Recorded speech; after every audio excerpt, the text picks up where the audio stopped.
Bonjour, aujourd'hui je vais vous parler du symbolisme et du surréalisme.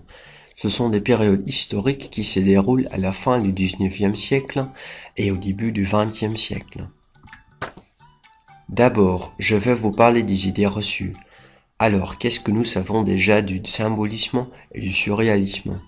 Nous pensons immédiatement à une forme du symbolisme de nos jours, des symboles pour le code de la route. En plus, nous reconnaissons tous l'image, la trahison des images, du peintre belge René Magritte. L'intention de la légende « Ceci n'est pas une pipe » est de montrer que la pipe n'est pas une pipe. Ce n'est qu'une image de pipe que nous ne pouvons ni bourrer ni fumer. D'ailleurs, la ressemblance entre les deux périodes n'est pas si difficile à expliquer. Presque tous les surréalistes naissent en effet pendant l'essor du symbolisme. L'imagination du symbolisme renaît alors dans l'art surréaliste. Regardons les périodes du symbolisme et du surréalisme de plus près. Pour spécifier la notion, j'ai de nouveau consulté le dictionnaire Larousse. Le symbolisme est un courant poétique, littéraire et artistique de la fin du XIXe siècle et du début du XXe siècle. À son tour, le surréalisme est un mouvement poétique, littéraire, philosophique et artistique né en France qui a connu son apogée dans l'entre-deux-guerres. Les deux guerres mondiales déterminent le cours de ces mouvements.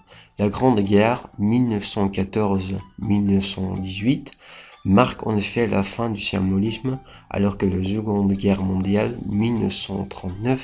1939-1945 marque la fin du surréalisme. Ces deux guerres mondiales font beaucoup de victimes, les artistes doivent s'enfuir. Un nouveau monde commence. Le symbolisme et le surréalisme ont plus de ressemblances. La Belle Époque, 1875-1914, et l'entre-deux-guerres, 1918-1939, précèdent en effet les deux guerres mondiales, et ces périodes forment les essors du symbolisme et du surréalisme.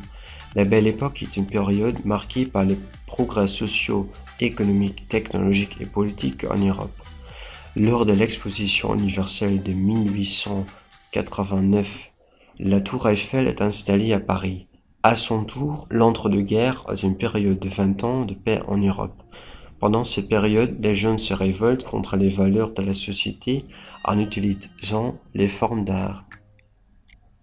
Dans le domaine de la littérature, la vérité suprême et le rêve jouent un rôle important. L'artiste symboliste vit dans sa propre réalité et c'est pourquoi il ne se sent pas comme chez soi dans le monde terrestre. Ainsi, il se retrouve au-dessus de l'homme moyen et il voit le monde d'une autre manière. Les symbolistes les plus connus sont Charles Baudelaire, Paul Verlaine et Arthur Rimbaud. À son tour, l'artiste surréaliste essaie d'aller vers le monde sensible des rêves. Il se sert des analyses des rêves pour les relier à la réalité. Le surréaliste le plus connu est André Breton, le chef du surréalisme. Pour finir, quelques ressemblances entre notre époque et celle du symbolisme-surréalisme. D'abord, l'histoire se répète. Comme en 1929, il y a un krach boursier en 2011. Ainsi, l'Europe se retrouve de nouveau dans une crise économique.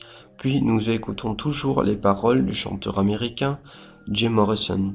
Il a été influencé par les idées et les poèmes d'Arthur Rimbaud. Finalement, nous visitons toujours la fameuse Tour Eiffel à Paris. Par conséquent, nous pouvons dire que les périodes du symbolisme et du surréalisme sont toujours actuelles. Alors, c'était le symbolisme et le surréalisme. Merci pour votre attention et à la prochaine.